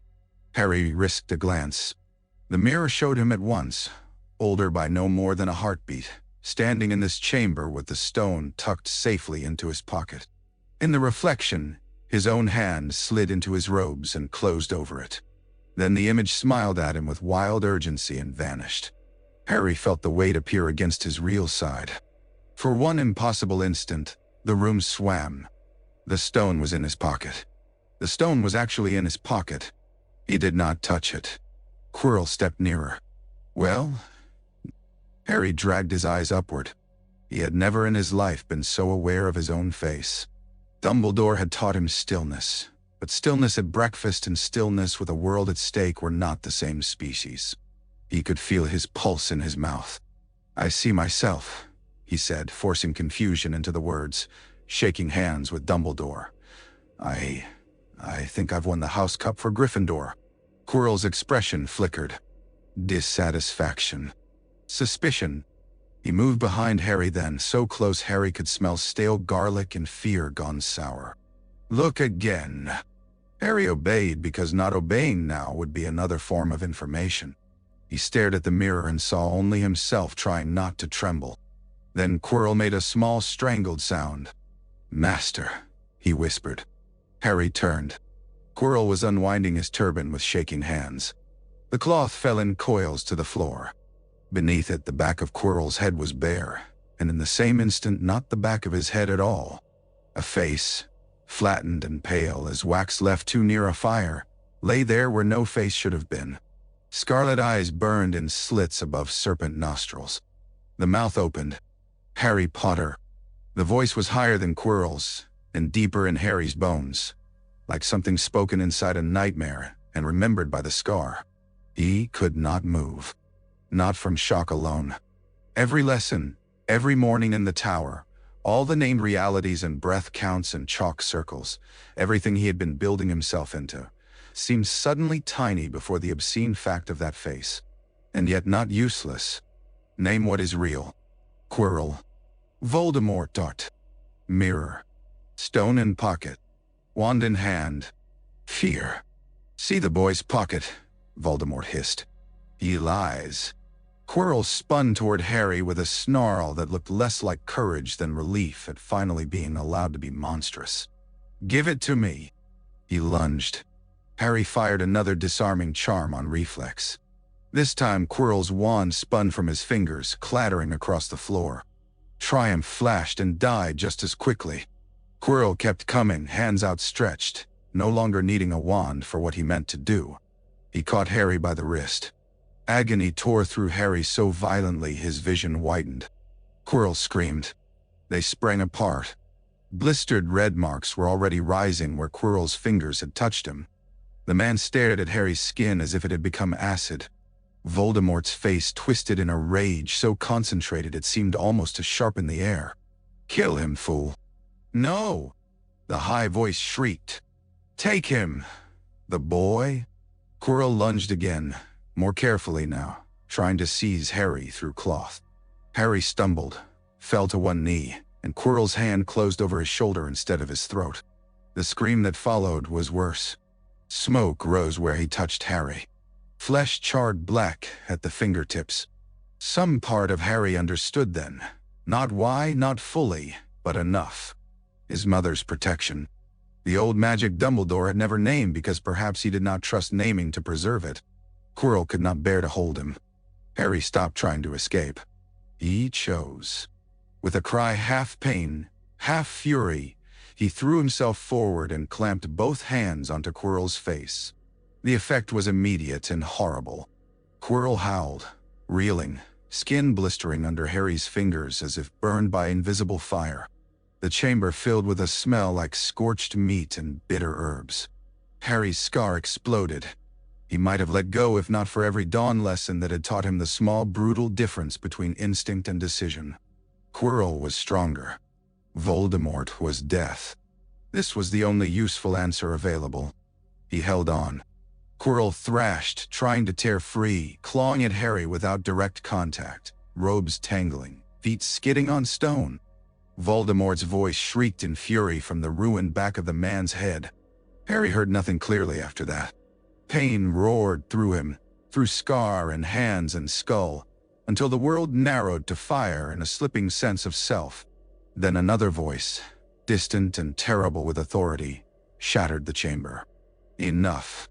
Arms caught Harry as darkness took him. Hospital light had a different honesty from any other light in Hogwarts.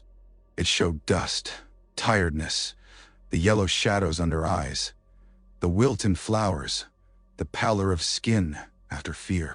When Harry woke, it was morning, and everything around him was too white to be the afterlife and too orderly to be a dream.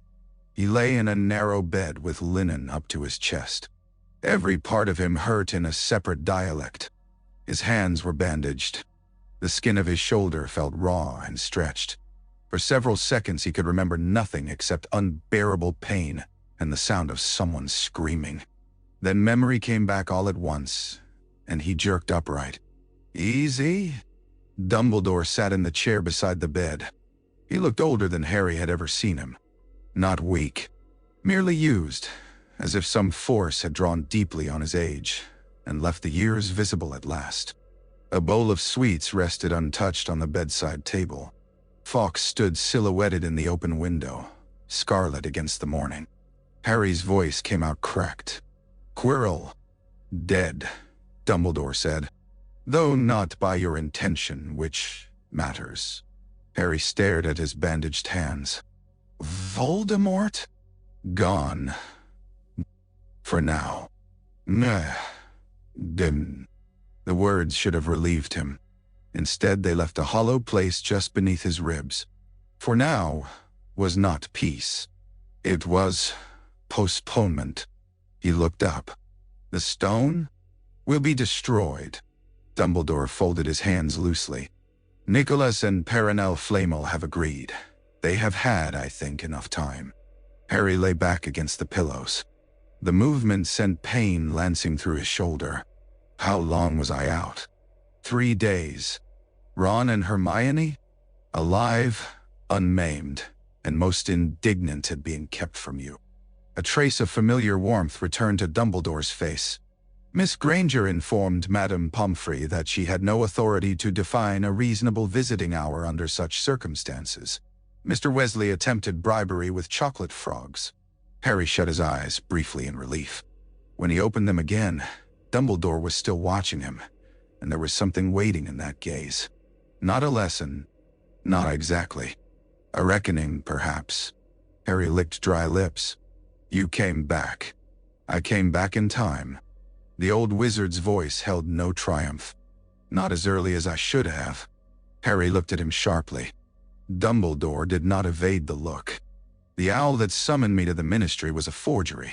By the time I discovered that, several barriers had already been crossed.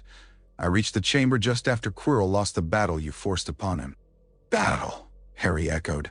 Not because the word was wrong, but because it made everything too large. Dumbledore's mouth tightened. "Yes." For a while, there was only the soft scrape of Fawkes's claws on the windowsill. At last Harry said, "Did you know I'd go after it?" The question had been waiting since Christmas, perhaps since the first biscuit in the office. It came out quieter than he intended. Dumbledore lowered his head slightly, as if acknowledging a blow. "I knew it was possible. I feared it was likely. I hoped I was wrong. That's not the same as stopping me." "No." The word was plain. "It is not." Harry turned his face toward the window. Sunlight touched the stone outside in warm squares that had nothing to do with Quirrell's ruined skin or unicorn blood, or the obscene memory of Voldemort's face. He wanted, suddenly and fiercely, for Dumbledore to be smaller than he was, to be merely a teacher who had made one comprehensible mistake. But the old wizard was not small. That was part of the problem. "You were training me," Harry said. "For him." Dumbledore was silent long enough that the answer, when it came, felt earned. "Not for him," he said. "For yourself." Harry looked back. The old wizard's blue eyes were very clear. "I cannot prevent danger from existing, Harry. I can oppose it, delay it, redirect it, sometimes even defeat it. But I cannot abolish the fact that you were born into a story already moving. What I could do, what I chose to do, was refuse to leave you unprepared in your own mind. I was not teaching you to wage a war. I was teaching you to keep hold of yourself when war tried to seize you. Harry thought of the mirror, the troll, the broom, the forest. Quirrell's hand burning against his skin. The instant in which fear might have acted for him and did not. The truth of it hurt because it fit. He asked the next question anyway. And the rest? The stone? Quirrell? Voldemort? Were you just watching? Dumbledore closed his eyes briefly. No. And yes. I set protections. I suspected Quirrell. I underestimated the speed of his desperation. I overestimated the obedience of a brave boy who has already spent too much of his life learning adults are usually late. No. It was as close to an apology as Harry had ever heard from anyone older than 20. Perhaps because of that, it landed more heavily than a fuller one might have done. You could have told me more, Harry said. Yes. The word came without defense. Harry let out a long breath. There were too many feelings in him to sort cleanly. Gratitude, anger, exhaustion, an ache so old it had no name. And beneath all of them, the humiliating certainty that if Dumbledore held out the morning lessons again, Harry would still say yes. Dumbledore seemed to read enough of that to go on. I have made mistakes with you already. Distance was one. Silence, perhaps, another. If you choose to continue the lessons next year, I shall try to offer more truth sooner. Choose? The old wizard's brows lifted faintly. I do not intend to compel your education by means of gratitude. Harry stared at him. Then, despite the pain in his ribs, despite everything, a laugh escaped him. It sounded rough and strange in the quiet ward. Dumbledore's expression softened at once, not with victory but with relief. There is one thing more, the headmaster said after a moment. Professor Snape. Harry's face tightened automatically. Dumbledore's eyes glinted. Yes, that reflex will save you time in many conversations, but it may also occasionally mislead. Professor Snape did indeed counter Quirrell's curse at the Quidditch match. He did indeed attempt to protect the stone. And he has his own reasons for wishing you alive, some older than your first day at school. Damn. Harry thought of Quirrell's insinuation about his father. Why?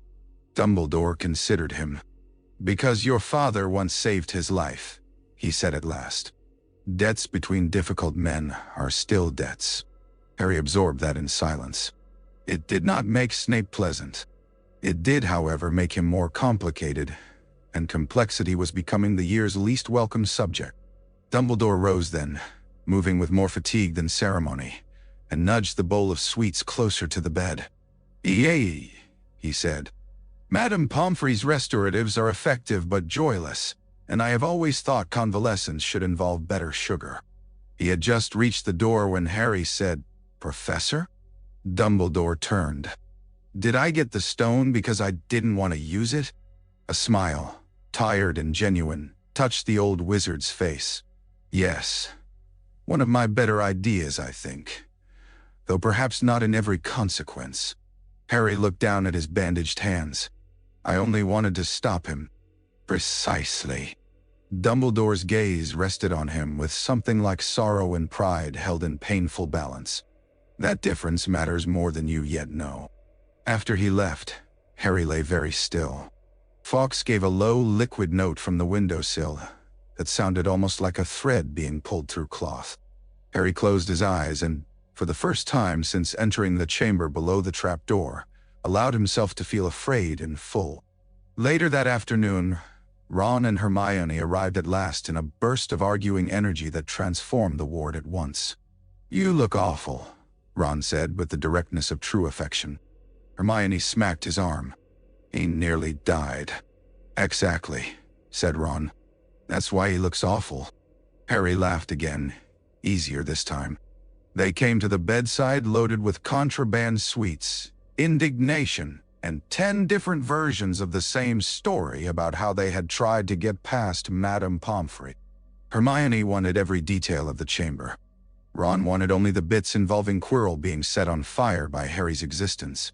Both went very quiet when Harry told them about Voldemort's face. In the middle of all this, Hermione stopped and said, "Are you angry with Dumbledore?" Harry considered lying and found he lacked the strength. "A bit." She nodded as if this were the only acceptable answer. Ron, who had been unwrapping a Bertie Bott's every flavor bean with suspicious care, said, "Still having lessons with him next year, though, aren't you?" Harry looked at him. Ron shrugged. "You're already standing like him when you're trying not to panic." Hermione snorted. "He does not stand like Dumbledore." "You know what I mean."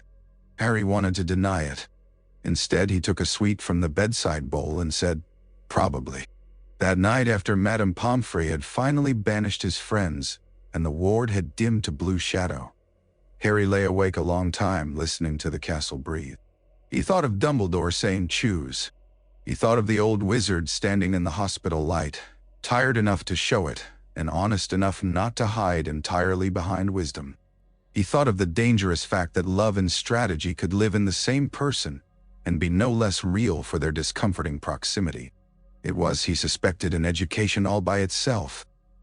By the time Harry was released from the hospital wing, the school year had acquired that strange last-week quality in which everything felt simultaneously finished and unfinished, as though the castle had begun folding itself inward around secrets it was not yet done telling.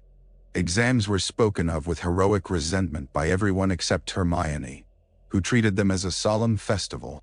Ron's head still ached if he turned too quickly.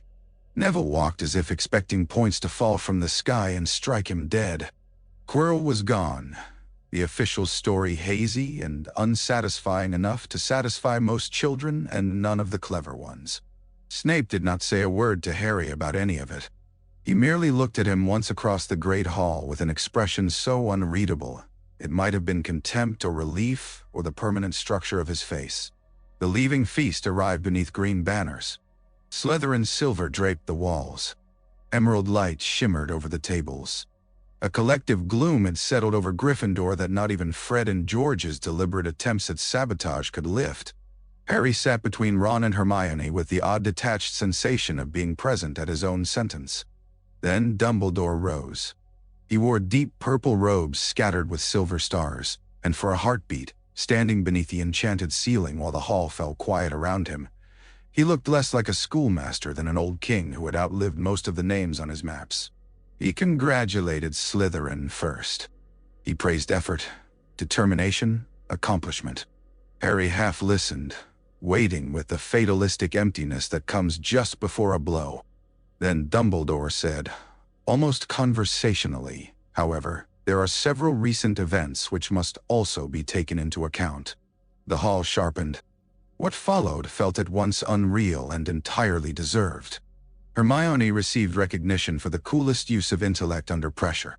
Ron for the best game of chess Hogwarts had seen in many years. Harry for nerve and resourcefulness. The points climbed. The hall's expression changed by stages from disbelief to hope to pandemonium. Then, when it seemed everything necessary had been said, Dumbledore added 10 points for Neville Longbottom, who had tried to stop his friends from going out of bounds because he thought it was right. Harry looked across the table at Neville's stunned face and felt something inside him settle. Dumbledore's lessons were not only about fighting dark wizards in hidden chambers. Sometimes, they were about learning to recognize courage in forms less dramatic than your own. The banners overhead changed. Green dissolved into scarlet and gold in a rush that shook cheers from the room like sparks from a fire. Gryffindor roared itself hoarse. Ron leapt up so fast he knocked over his goblet. Hermione laughed with both hands over her mouth. Hagrid at the staff table wiped his eyes with a tablecloth-sized handkerchief. Harry looked instinctively to the high dais. Dumbledore was clapping with everyone else, but his gaze found Harry's for just a moment across the hall. No smile. No private congratulation. Only that clear measuring look again, softer now than on the first night of term, no less serious. Harry understood it better than he had then. It was not fame Dumbledore saw when he looked at him. It was consequence. After the feast, as students spilled into corridors full of summer plans and sweets and unfinished dares, Harry found a folded note in his pocket. "If you have a moment before bed, the office door is open." He went.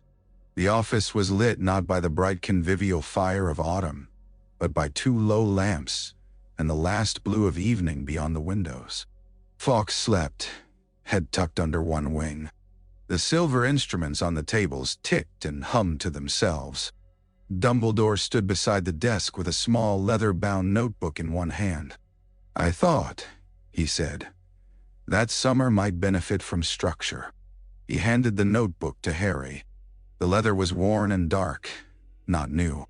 On the first page, in Dumbledore's neat green handwriting, were 4 words: observe, recall, endure, choose. Harry ran his thumb over the ink. "You may not perform magic outside school," Dumbledore said. "The Ministry remains humorless on the subject. But one can train attention anywhere. Each day I would like you to note 5 things worth remembering and 1 thing you noticed before anyone else did. It need not be dramatic. In fact, it is better if it is not." "Nay." Harry looked up. "Homework?" Dumbledore's eyes twinkled faintly. "Life work, perhaps." He hesitated. Then, because the year had taught him that silences curdled if left too long, he asked, "Will you write?" The old wizard seemed taken aback by the question. If needed, that was not quite yes. It was not no. Harry found, to his own surprise, that he could live with that. "The house on Privet Drive," Dumbledore said after a pause, "remains a protection, however little it feels like one. Endure it, observe it. Do not mistake surviving a place for belonging to it." Harry's throat tightened around something unnamed. "All right." Dumbledore inclined his head. "And Harry?" "Yes, sir." "When fear speaks first this summer, do not answer immediately." Harry almost smiled. "First breathe, then place my feet, then choose." "Precisely." The train home the next morning smelled of steam, warm metal, and sweets. Ron and Hermione commandeered a compartment before anyone else could.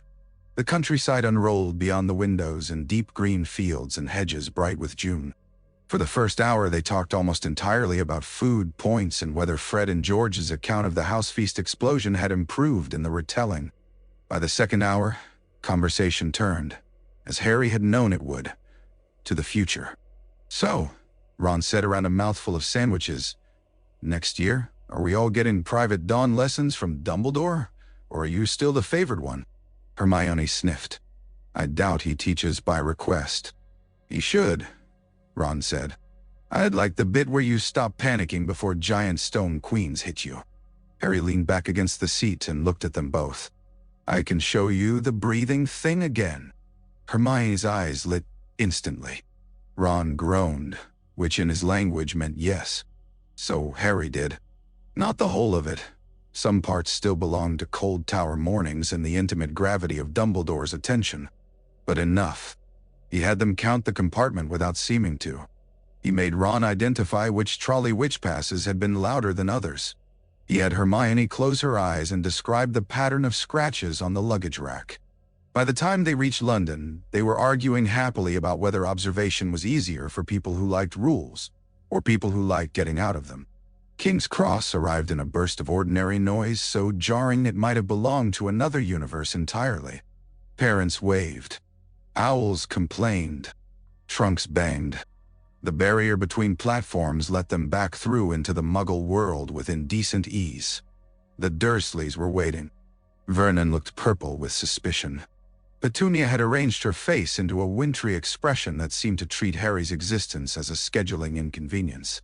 Dudley, taller and wider than before, stared at Hedwig's cage with the alert stupidity of a man considering whether mockery might provoke beak damage.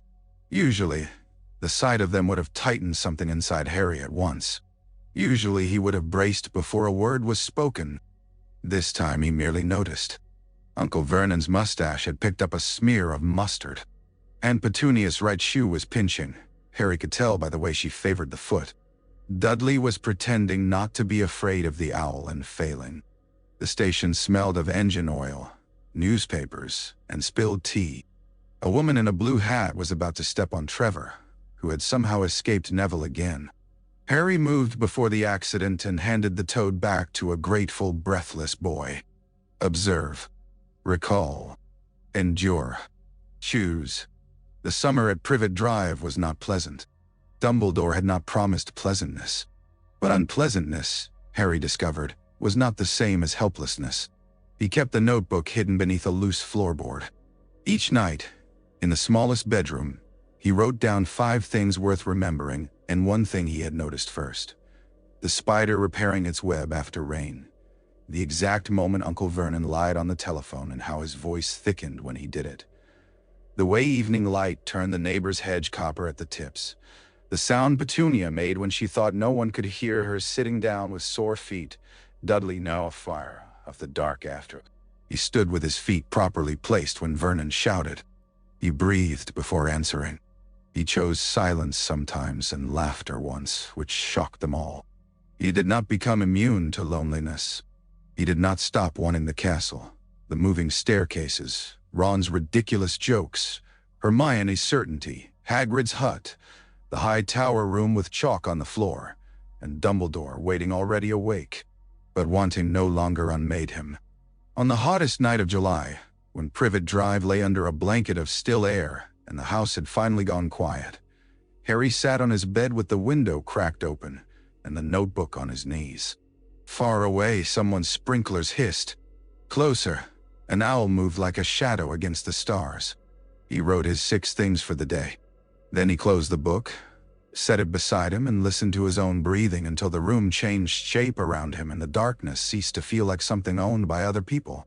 Somewhere beyond Surrey, in a castle of torchlight, old stone, and dangerous mercy, a headmaster had chosen not to leave him defenseless inside himself. The next danger would come. Dumbledore had never lied about that. But when it did, it would not find the same boy who had stepped nervously into a candlelit office on his first night at school.